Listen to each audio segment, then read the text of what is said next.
안녕하세요. 사연을 부탁해입니다. 오늘의 사연을 소개하겠습니다. 그날은 퇴근 후 가족들과 함께 식사를 하고 있었어요. 제가 등갈비 김치찜을 워낙 좋아해서 아내가 등갈비찜으로 상을 차려놨거든요. 와, 엄청 푸짐하네. 당신 고생했겠어. 고생은 뭘, 내가 좋아서 하는 건데. 어머님도 많이 드세요? 그래, 고맙구나. 그냥 니들끼리 먹지. 뭘 나까지 챙기고 그래. 앞으로 난 안 챙겨도 되니까 너무 신경 쓰지 마라. 난 그저 니들만 잘 살면 그걸로 충분하다. 아휴, 내가 나이가 들었는지 요즘 들어 왜 이렇게 자꾸만 눈물이 나오는지 모르겠다. 등갈비를 드시던 어머니가 등을 돌려 눈물을 훔치고 계셨는데요. 그 모습을 가만히 지켜보고 있던 우리 딸이 할머니에게 말했어요. 할머니, 음식이 엄청 맛있어서 그렇지. 우리 엄마 음식이 세상에서 제일로 맛있어서 그래. 그렇고 말고. 우리 다영이 엄마가 만든 음식이 세상에서 제일로 맛있지. 어느새 어머니와 다영이가 한박 웃음을 짓고 있었습니다.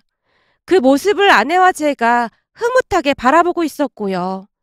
그 순간 저는 세상을 다 가진 듯한 그런 기분이었다고 해야 할까요? 암튼 오랜만에 느껴보는 그런 행복감이었습니다. 그렇게 식사를 하는 내내 집안의 웃음소리가 끊이질 않고 있었는데요. 식사가 다 끝나갈 무렵 초인종이 울렸어요. 내가 가볼 테니까 당신은 마저 식사해. 라며 아내가 급히 현관 쪽으로 가서 인터폰을 확인해 보다가는 묻고 있었어요. 누구시라고요? 다영이 외할머니요? 아내 입에서 그 말이 터져나온 순간 어머니의 얼굴이 사색이 된 채 입술까지 바르르 떨리고 있었어요. 이게 무슨 소리야? 다영이 외할머니라니. 엄마, 걱정하지 마요. 내가 가서 잘 돌려보낼 테니까. 우선 어머니를 안심시킨 뒤 아내 옆에 서서는 인터폰으로 말했어요. 무슨 일이시죠? 김서방 자넨가? 날쌔. 자네 장모. 할 말 있으니까 이 문 좀 열어보게나. 우리가 더 할 말이 남아있던가요? 저는 더 이상 할 말 없으니까 그만 돌아가시죠. 아니 이보게, 내가 진짜로 기니 할 말이 있어서 그러네. 지금 다영이 엄마가 다 죽어가게 생겼어. 내가 오죽했으면 이렇게 찾아왔겠나. 다영이를 봐서라도 자네가 나한테 이러면 안 되는 거 아니겠나? 글쎄, 전 할 말이 없다니까요. 우리랑은 상관없는 일이니까 그만 가시죠. 자네 진짜 너무하는 거 아닌가? 이 문 안 열어주면 난 여기서 꿈쩍도 안 할 테니까 그리 알게나. 라며 억지를 부리는 통에 제가 어쩔 수 없이 문을 열어줬는데요. 집 안으로 들어서던 여자가 아내를 있는 대로 노려보더니만 딸의 이름을 목 놓아 부르고 있었어요. 다영아, 우리 다영이 잘 있었냐? 외할머니 왔다. 이리 와봐. 싫어. 외할머니 아니야. 우리 외할머니는 부산에 있어. 엄마, 우리 외할머니는 부산에 있지. 딸이 혼비백산한 채 아내 뒤에 숨어서 여자를 노려보고 있었어요. 그 모습에 그 여자의 얼굴이 울그락불그락해져 있었는데요. 내가 네 외할머니인데 누가 그런 소리를 해? 널 낳아준 엄마가 눈 시퍼렇게 뜨고 살아있는데 엄마는 누가 엄마야? 저 여자는 네 진짜 엄마가 아니야. 그러니까 얼른 외할머니한테 와봐. 엄마가 우리 다영이를 얼마나 보고 싶어 하는데. 대체 지금 뭐 하시는 겁니까? 쓸데없는 소리 할 거면 당장 나가세요. 다짜고짜 남의 집에 찾아와서 뭐 하는 겁니까? 제가 잔뜩 화가 난 목소리로 여자를 노려보고 있었지만 제 말은 들은 척도 하지 않고는 여자가 우리 어머니에게 인사를 했어요. 사돈, 그간 잘 지내셨지요? 오랜만입니다. 우리가 이렇게 마주보고 인사할 사이는 아닌 것 같습니다. 우리 지금 식사 중이니 그만 돌아가 주시죠. 사돈, 무슨 말을 그리 하세요? 아무리 그래도 내가 다영이 외할머니인데요. 외할머니는 누가 외할머니입니까? 그때 당신들이 다 포기하고 갔으면서 친권 양육권 다 포기하고 갔었잖아요. 거기다 양육비도 한 번을 안 보냈잖아요. 그러면서 이제 와서 무슨 말을 하고 있는 겁니까? 우린 그쪽들 얼굴 보고 싶지도 않으니까 당장 돌아가세요. 평소 온순하기만 하던 어머니가 목청을 높이고 있었어요. 그 모습에 그 여자도 조금은 당황을 했던 것인지 움찔하는 모습이었고요. 도대체 왜 찾아온 겁니까? 그리고 우리 집 주소는 어떻게 하신 거예요? 그게 말이야. 내가 자네한테 전화를 수백 번은 했는데 자네가 전화를 안 받았잖나. 그래서 내가 여기저기 수소문해서 찾아온 걸세. 그러게 전화를 받았으면 내가 이렇게 찾아왔겠나? 그러니까 그게 제 탓이란 말입니까? 아니, 그렇다는 게 아니고 자네가 물어봐서 대답한 거 아닌가? 그건 그렇고 지금 우리 딸이 다 죽어가게 생겼는데 한 번만 만나주면 안 되겠나? 다영이가 보고 싶어서 물 한 모금도 못 넘기고 있네. 보고 있으면 딱해서 우리도 미치겠어. 자네 착한 사람이잖나. 그러니까 다영이랑 같이 다영이 엄마 좀 한 번만 만나주게나. 다영이 엄마가 여기 있는데 만나긴 누굴 만납니까? 이제는 여기 이 사람이 다영이 엄마입니다. 다영이도 이 사람 잘 따르고요. 그러니까 앞으로 찾아오지 마세요. 그게 다영이를 위한 일입니다. 그만 나가주시죠. 라며 제가 여자를 밖으로 밀어내고 있었는데요. 여자가 자리에 털썩 주저앉더니만 갑자기 통곡을 하기 시작했어요. 그 모습에 아내가 어쩔 줄을 몰라 한 채 발만 동동 구르고 있었고요. 그 수법은 이미 100번도 더 써먹은 수법으로 이제는 제게 통하지 않는다는 것을 모르고 있는 것이었을까요? 아니면 제가 여전히 호구로만 보였던 것일까요? 참 한심하다는 생각과 함께 제가 어머니에게 조용히 말을 했어요. 엄마, 경찰에 신고해. 누가 집에 무단 침입해서 난동을 피워대고 있다고. 그래, 알았다. 안 나간다면 신고해야지. 라며 어머니가 경찰에 신고를 하는 듯 했는데요. 그 모습에 여자가 기겁을 한 채 벌떡 일어났습니다. 사돈, 뭐 하는 겁니까? 저를 진짜 경찰에 신고하겠단 말입니까? 남의 집에 들어와서 난동을 피워대는데 당연한 거 아니겠습니까? 세상에나 사돈까지 어쩌다 이리 된 겁니까? 저 불려시가 다 조정하고 있나 보죠? 말 조심하세요. 남의 귀한 며느리한테 불려시라니요. 불려시는 대개 딸이 불려시겠죠. 그 힘들 때는 아무렇지도 않게 집을 나가버리더니만 이제 좀 살만하니까 어디 얼굴을 들이밀려고 하는 겁니까? 당장 나가세요. 인간 같지도 않은 것들이 어디서 수작을 부리고 있어. 가서 당신 딸한테 전해요. 내 눈에 띄기만 하면 내가 그냥 아작을 내버릴 참이라고. 아니, 사돈이 어쩌다 그런 험한 말까지 쓰게 된 겁니까? 험한 말 같은 소리하고 자빠졌네. 너도 네 자식이 생고생하는 거 옆에서 지켜봐. 어느 엄마가 눈이 안 돌아가나. 네 딸이 그러고 집 나가서 우리 아들이 얼마나 생고생을 한 줄 알기나 해? 근데 여기가 어디라고 얼굴을 들이밀고 있어. 나 같았으면 평생 속죄하고 살았어. 당장 나가, 이 파렴치한 인간들아. 라며 어머니가 여자에게 달려들고 있었는데요. 어머니의 눈빛이 심상치가 않음을 느낀 여자가 불이 나게 도망치고 있었어요. 그때 당시 어머니의 눈빛은 평소와는 많이 다른 그런 모습이었거든요. 결국 여자가 집 밖으로 주랭랑을 치는 모습을 보고서야 어머니가 우리에게 아무렇지도 않게 말했어요. 자, 가서 밥 마저 먹자. 우리 며느리가 정성껏 만든 요리인데 다 식어서 어쩌니? 어머님, 괜찮으신 거예요? 괜찮다마다 내가 안 괜찮을 게 뭐가 있어. 우리가 무슨 죄를 지은 것도 아니고. 이야, 우리 엄마 완전 딴 사람이 다 됐네. 엄마가 그런 험한 말도 할 줄 알았던 거야? 그동안 난 진짜 몰랐잖아. 제가 논란 반 칭찬 반으로 말을 하고 있었는데요. 우리 딸이 대화에 끼어들었어요. 우리 할머니가 내쫓았어. 할머니가 더 힘센 거지. 그래서 이긴 거지? 그렇고 말고. 이 할머니가 힘이 얼마나 센데. 한 번만 더 찾아오기만 해봐. 내가 가만 안 놔둘 참이야. 얘, 너도 많이 놀랐지? 미안하다. 무슨 이런 악연이 다 있는 건지 우리가 너 볼 면목이 없구나. 아닙니다. 괜찮아요. 그래도 어머님이 막 싸워주셔서 저도 하나도 안 무서웠어요. 어머님 진짜 멋졌어요. 아내가 장난스레 웃고 있었는데요. 그랬어? 앞으로도 걱정하지 마라. 니들은 내가 지켜줄 테니까. 얼른 밥부터 먹자. 저 여편네랑 말하는 내내 머릿속에는 등갈비 생각밖에 없었어. 어머니가 딸을 데리고 다시 식탁에 앉았어요. 여보, 진짜 미안해. 많이 놀랐지?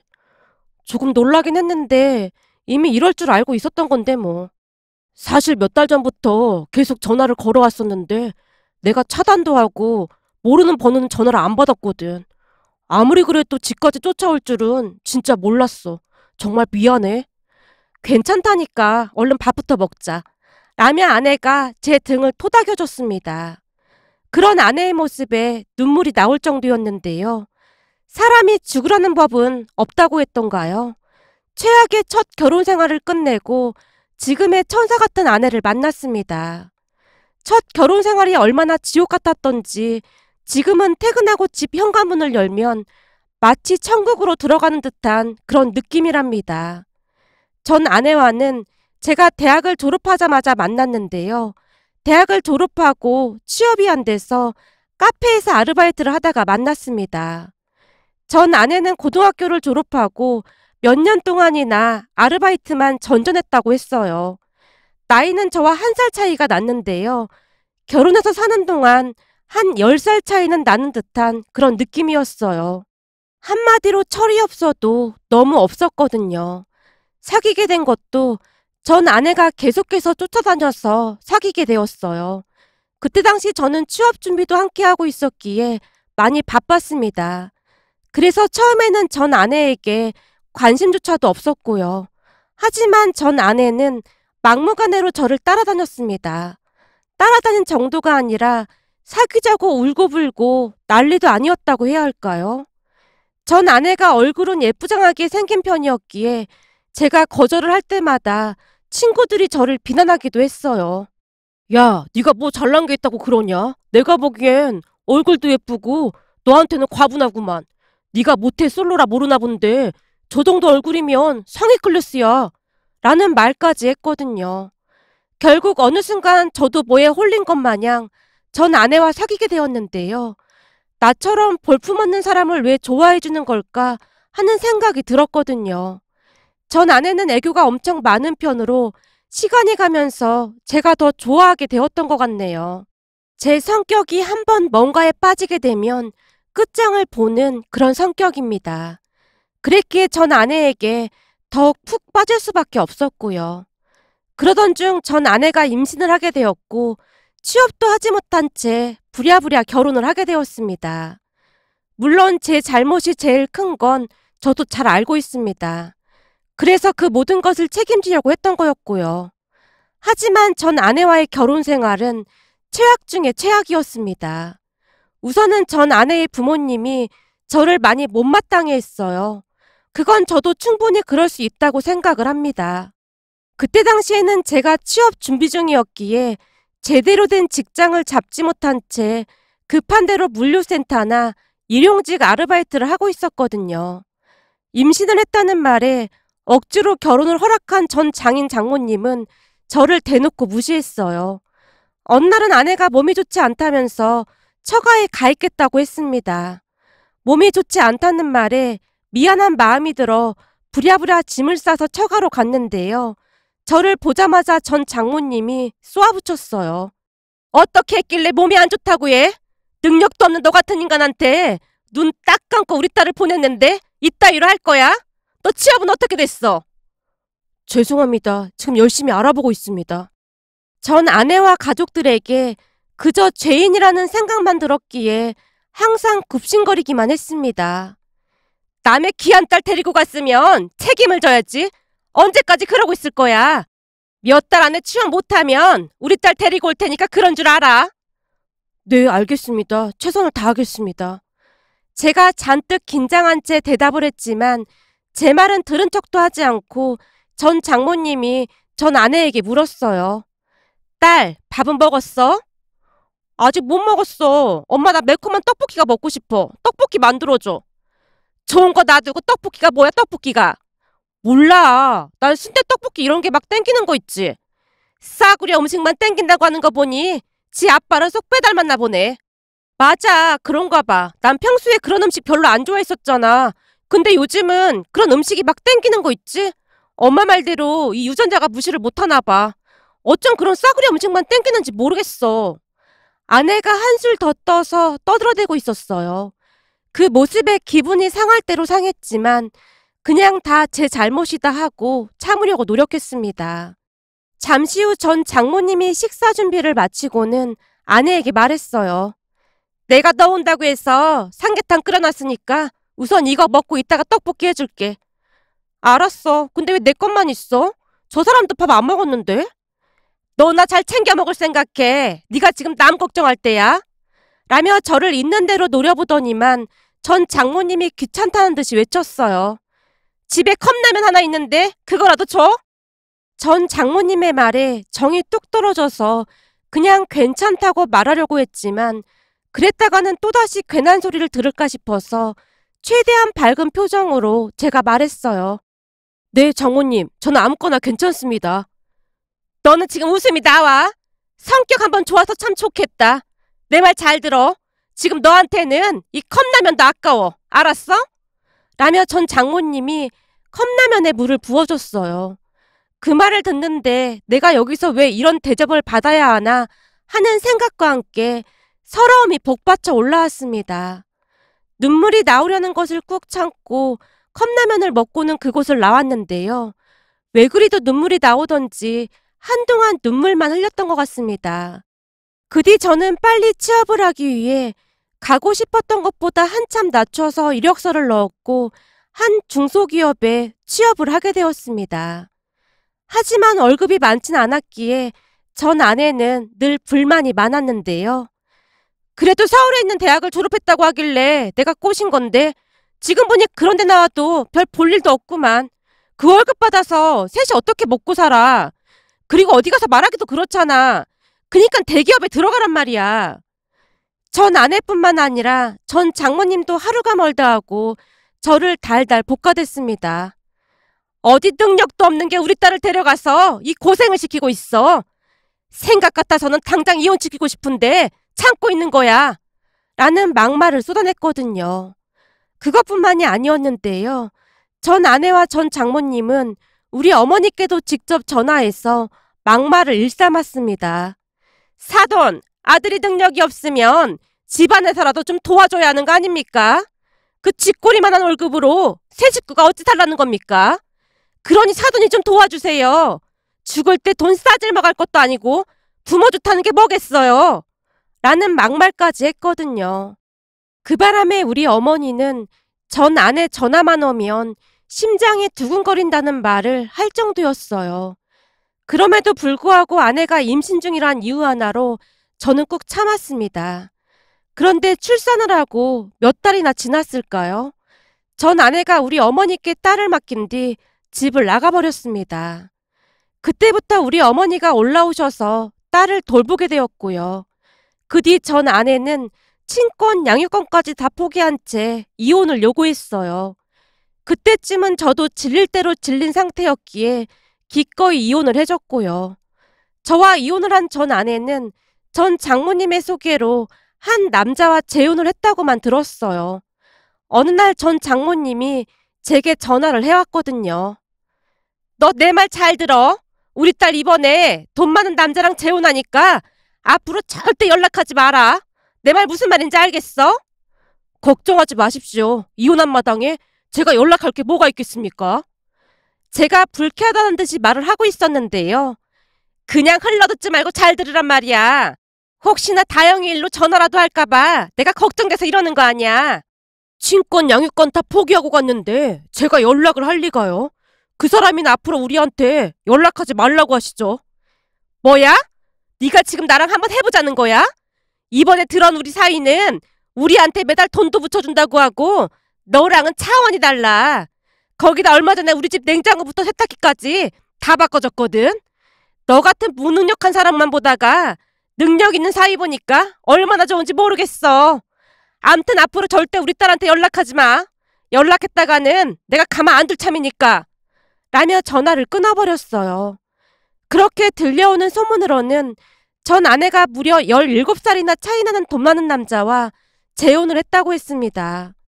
그 모습을 보며 돈이 그렇게나 좋은가라는 생각마저 들었는데요.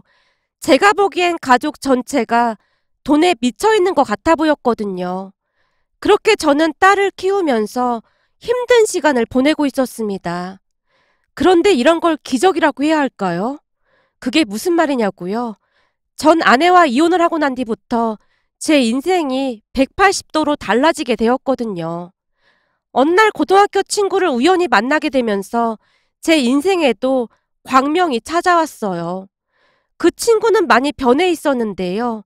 예전에 보던 그런 모습은 온데간데였고 전혀 다른 사람이 되어 있었어요. 친구가 타고 온 차를 보며 놀라서 제가 물었습니다. 뭐야, 이 차 네 차야? 너 완전 성공했구나. 성공은 무슨 성공이야. 요즘은 그냥 먹고 살만하다. 우리 이러지 말고 어디 가서 술이나 한잔하자. 시간 괜찮지? 그럼 이렇게 만나기도 힘든데 당연히 괜찮지. 친구와 제가 한 식당에 들어가서 술을 마시면서 이야기를 나눴는데요. 친구가 궁금하다는 듯이 제게 물었어요. 근데 넌 그때 꽤 좋은 대학 가지 않았었냐? 그럼 지금 좋은 회사 다니겠네? 좋은 회사는 무슨 좋은 회사야. 그냥 이름도 없는 중소기업 다니고 있지. 하루하루 입에 풀칠이나 하고 있는 정도야. 근데 넌 딱 보니 성공한 것 같네. 무슨 사업하는 거야? 이게 사업은 아닌데 그냥 내 일이나 마찬가지야. 사실 니들 다 대학 갈 때 나는 따로 기술을 좀 배웠거든.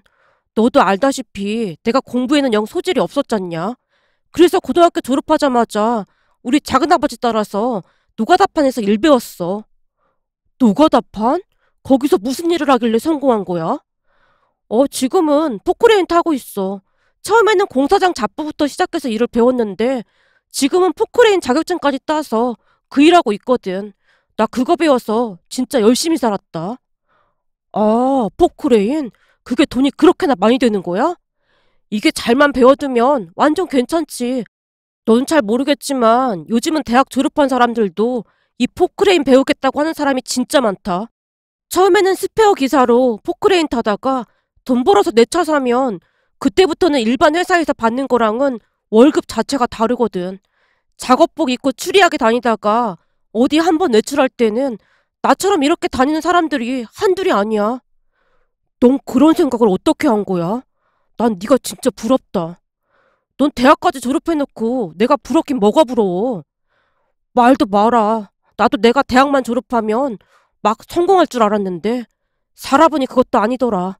나 지금 이혼까지 당하고 혼자 딸 키우면서 살고 있거든. 요즘 사는 게 아니다. 술이 몇 잔 들어가자 저도 모르게 친구에게 신세 한탄을 하게 되었는데요. 나중에는 치기가 오르면서 눈물까지 흘리고 있더라고요. 그런 제 모습이 안타까웠던 모양으로 친구가 제게 말했어요. 이거 내 전화번호니까 저장해둬.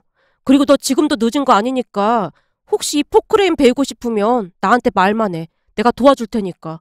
근데 넌 예전이나 지금이나 변한 게 하나도 없구나. 내가 왜? 뭐가 예전이랑 같다는 건데?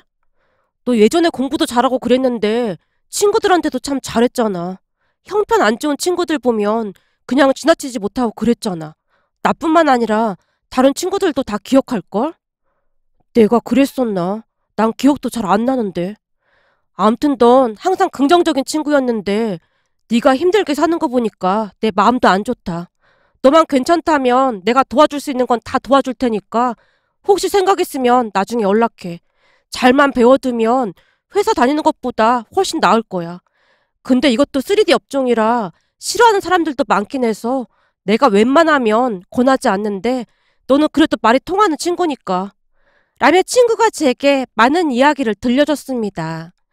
그렇게 저는 몇 날 며칠을 고민만 하다가 친구가 일하는 곳에 가보기로 했는데요. 쉬워 보이진 않았지만 친구가 일하는 모습을 보며 승부를 한번 걸어볼만 하다는 생각이 들었어요.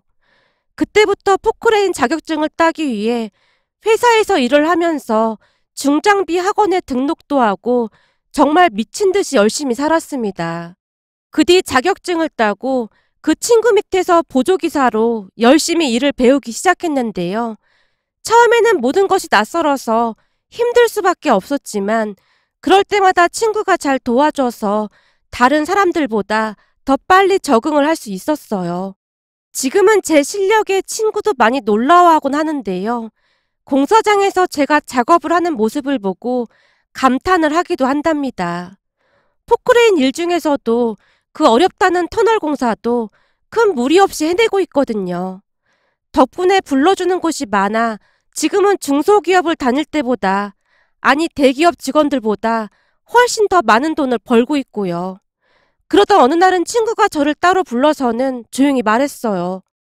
여기 내 동생은 몇 번 봤었지? 내가 보기엔 둘이 참 잘 맞을 것 같은데 말이야. 뭐? 아니, 여동생을 나 같은 사람한테 소개해주는 게 어딨어. 너 같은 사람이 어때서? 너도 알다시피 난 딸도 있고 그런데 이건 좀 아니지. 나도 그게 좀 걸리긴 한데 내 여동생이 네가 마음에 든다는 걸 어쩌겠냐. 내 여동생도 남편이 바람펴서 이혼하고 쭉 혼자 살고 있거든. 이것도 인연이라면 인연인데 둘이 맘 맞아서 잘 살면 좋잖아. 사실 친구 집에 몇 번 놀러 간 적이 있었는데요. 제가 마음에 든다며 친구 여동생이 소개를 해달라고 했다네요. 너무나 뜻밖이어서 많이 놀라긴 했지만 친구도 그렇고 친구 여동생도 그렇고 좋은 사람들이었기에 시간을 두고 만나보기로 했습니다. 그 뒤 한 1년 반쯤이 지나고 난 뒤 결혼까지 하게 됐고요. 우리 딸이 아내를 처음 보자마자 외쳤거든요. 엄마야? 엄마지? 우리 엄마야? 라고 말입니다. 그 말에 어찌나 가슴이 아팠는지 모르겠네요. 아내는 정말 좋은 사람으로 세상에 이런 사람이 또 있을까 싶을 정도입니다. 우리 어머니도 아내를 참 많이 예뻐하는데요. 아내가 하는 것이라면 뭐든지 다 좋다고 할 정도거든요. 아내는 부지런하고 검소하기까지 해서 제가 벌어오는 돈을 꼬박꼬박 저축까지 해서 몇 년 후에는 큰 집을 사서 이사까지 했답니다. 물론 대출을 끼고 사긴 했지만 제 인생의 첫 집이었기에 세상을 다 가진 듯 기쁘기만 했어요. 어머니도 우리 집에서 가까운 곳에 살고 계신데요. 아내가 같이 살자고 해도 절대 그럴 수 없다고 거절을 하셨어요. 혹여나 아내가 불편할까봐 걱정을 하는 모습이었습니다. 그렇게 우리는 세상에서 가장 행복한 사람들 마냥 잘 살고 있었어요. 그런데 그날 전 장모가 찾아와서 그 난리를 쳤던 겁니다. 그 뒤 어떻게 된 일인지 수소문을 해봤는데요. 전 아내와 재혼했던 돈 많고 나이 많던 그 남자가 개차반도 그런 개차반이 없었다네요. 재혼 후 처음에는 전 아내에게 그렇게나 잘했다고 했지만 시간이 지나면 지날수록 사람이 변해갔다고 하네요. 그러다가는 전 아내보다 더 젊은 여자와 바람까지 나서 그 상간녀와 머리채까지 잡는 다툼이 일어났다는데요. 경찰서까지 가고 난리도 아니었다네요. 결국에는 그 남자가 아내보다 더 젊은 그 상간녀를 선택하는 바람에 이혼을 당했답니다. 그런데 제가 더 기가 막혔던 사실이 있었는데요. 그 남자와 살면서도 딸을 낳았다고 하는데요. 역시나 친권 양육권을 다 포기하고 그냥 몸만 낳았다고 합니다. 그 모습을 보며 대단하다는 생각만 들었는데요. 정말이지 인간 같아 보이지가 않았거든요.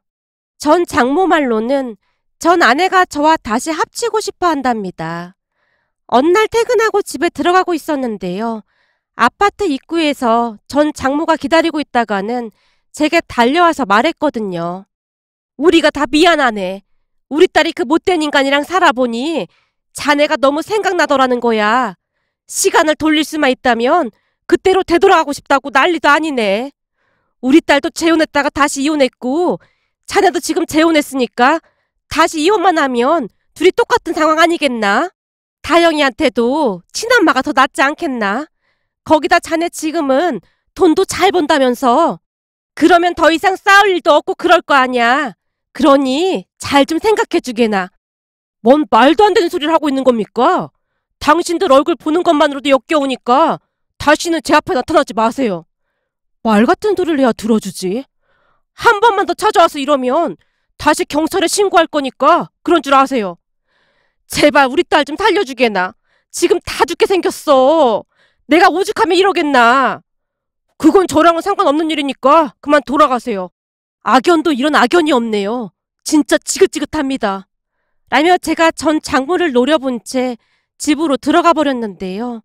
뒤에서 전 장모가 대성통곡을 하는 소리가 들려왔습니다. 그 모습에 안쓰럽다기보다는 소름이 끼칠 정도였어요. 오늘도 퇴근하고 현관문을 여는데 아내와 딸이 활짝 웃으며 반겨주네요. 이런 게 바로 행복 아니겠습니까? 100번, 1000번을 다시 생각해봐도 전 아내와 이혼을 한 건 신의 한 수였다는 생각만 든답니다. 오늘의 사연은 여기까지였습니다. 즐겁게 보셨다면 구독, 좋아요 부탁드립니다. 고맙습니다.